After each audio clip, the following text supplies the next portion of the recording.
não nascer da água, palavra, e do Espírito, você não pode entrar no reino de Deus. E o homem agora em pecado, ele está distante de Deus. Pecado é separação, é morte, e vida é comunhão. Quando nós estamos em comunhão, nós temos vida em Deus através de Cristo Jesus. Então é preciso que nós entendamos o quanto possível a deturpação desta doutrina bíblica do pecado. Então só pode ser, a natureza humana só pode ser transformada pela obra de Cristo. Aí ele cita Tito 3, 5, 6.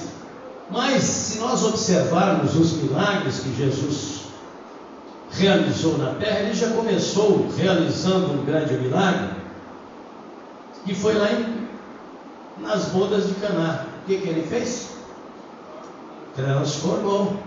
Jesus, que é muito direto ao ponto, no 2 ele transforma água em vinho, no 3 ele fala com Nicodemos: tu tem que ser transformado, você está em pecado, é preciso regeneração. Regeneração é uma das provisões que Cristo colocou à disposição, que Deus colocou através de Cristo para a salvação da humanidade, a saber, justificação. Pagou o preço lá no Calvário, impagável por nós. Por mais recursos financeiros, monetários que nós tivéssemos, nós seríamos incapazes de pagar um débito celestial que nós tínhamos. Jesus foi lá e pagou. Aí ele pega do Pai uma procuração, porque quando ele diz lá aos apóstolos, no capítulo 28, dando a grande comissão, ou fazendo a grande comissão, no capítulo 28, 18 de Mateus, último capítulo, ele diz assim: é-me dado todo o poder nos céus e na terra. Aí de ensinar em todas as nações, batizando-as em nome do Pai, do Filho e do Espírito Santo, ensinando-as a guardar tudo o que eu vos tenho mandado, e eis que estou convosco todos os dias, até a consumação dos séculos. É preciso compreendermos que esta doutrina do pecado vem sendo deturpada. Uma doutrina que está sendo pregada por aí, um evangelho que leva a crer sem se arrepender, ele não é de Jesus Cristo, porque quando ele inicia o seu ministério público, Marcos capítulo 1, versículo 15, ele disse: olha, o tempo está cumprido, o reino de Deus está próximo, arrependei-vos e crede no Evangelho. É que mensagem de arrependimento, pastor Luiz e demais queridos obreiros pastores, não dá ibope. Mensagem de arrependimento às vezes não enche igreja. Mensagem de arrependimento não dá joinha lá no Instagram e tantos outros meios cibernéticos que tem por aí para gerar ibope. Mas uma coisa dá: a consistência para o crente, a vida santa diante de Deus, da vida perseverante diante de Deus, que garante a salvação eterna. Aleluia! Pedro não entendeu quando o jovem rico vira as costas para Jesus e vai embora. Capítulo 10, versículo 17 de Marcos, capítulo 19, versículo 16 de Mateus, capítulo 18, versículo 18 de Lucas, trata desta narrativa do jovem rico. Ele vira as costas porque ele tinha muita propriedade, e é exatamente isso que nós vamos ver ao longo da lição. Algumas teologias modernas que pautam as suas razões, as suas teorias, exatamente isso, que o homem tem que se libertar social, política e economicamente primeiro, porque assim fazendo ele já está liberto do pecado. Isso é uma falácia. Só Jesus salva.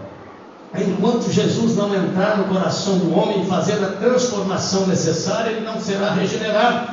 E esse moço então saiu triste, porque ele tinha muitas propriedades. Aí Pedro, e é difícil que alguém na Bíblia, você não encontra em nenhuma das passagens ou narrativas de alguém que tenha se encontrado com Jesus e tenha saído triste. O único foi o jovem, porque tinha muito dinheiro, muita propriedade. Mateus chega a dizer que ele tinha muito dinheiro. Lucas, perdão. Então Pedro se insurge e diz: mas Senhor, e nós que deixamos tudo, o que nós vamos receber? Em 10, 28 de Marcos, ele diz: olha Pedro, não há quem tenha deixado pai, mãe, propriedades, campos, por amor do meu nome, que não receba 100 vezes tanto, com perseguições. Tem muita gente que se esquece disso. Tem ministério por aí pregando o evangelho comercial que não lembra das perseguições. Vai ter 100 vezes mais, vai ter fazenda, vai ter chácara. Pode ter. Você não está proibido de ter. Se Deus te der, seja abençoado, usufrua, seja mordomo, fiel, coloque Deus em primeiro plano, que tu vai ser cada vez mais abençoado. Mas infelizmente, a autoconfiança que, seduzido que é pelo material o homem, o afasta de Deus. Aí ele se lança numa corrida do ouro, uma corrida material, e aí ele se fadiga. Quando ele se fadigar, aí que é o problema, porque ele não tem Deus. Ele não renunciou tal qual você e eu. Ele continua em pecado. Aí vem a opressão, vem a aflição, vem a depressão e até o suicídio. Aí falam, mas por quê? Tanto dinheiro, tanto poder, tanta coisa. Nada disso funciona se não for regenerado pela palavra de Deus.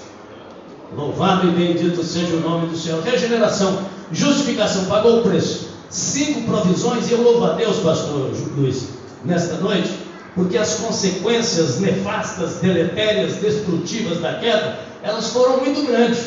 Nós já observamos na introdução da queda do homem no Éden.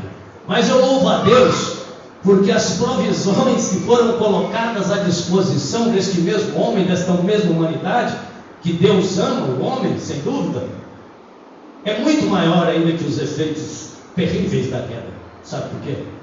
Porque para o pecado, nesta noite inclusive, ele tem um perdão. Glorifica aí a Deus, dá glória a Deus. É noite da glória a Deus também. Para o pecado ele tem o perdão. Para a morte ele tem a vida eterna, e para a enfermidade ele tem a cura nesta noite inclusive. Eu profetizo a cura na tua vida, na tua alma, se for de ordem espiritual, nesta noite de escola bíblica. O Espírito Santo se faz presente neste lugar. É Ele que nos capacita, é Ele que nos regenera, uma vez regenerados que fomos. O que é regeneração? É a capacidade de subjugarmos o pecado. O que fazia não faz mais.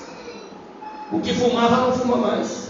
O que bebia não bebe mais. O que furtava não furta mais. Isso é a capacidade que só o Espírito Santo pode, sendo derramado em nossos corações, que Paulo escrevendo aos Romanos capítulo 5, a partir do versículo 1, ele diz: sendo pois justificados pela fé, temos paz com Deus por nosso Senhor Jesus Cristo, pelo qual, através da fé, temos entrado à graça, e nos gloriamos na esperança da glória de Deus. Mas não somente isso, nos gloriamos também nas tribulações, porque as tribulações nos traz paciência. A paciência nos leva à experiência, a experiência nos leva à esperança, e a esperança não traz confusão. Louvado e bendito seja o nome do Senhor, que nos deu, que nos alcançou com a sua graça e nos regenerou. Justificação, regeneração.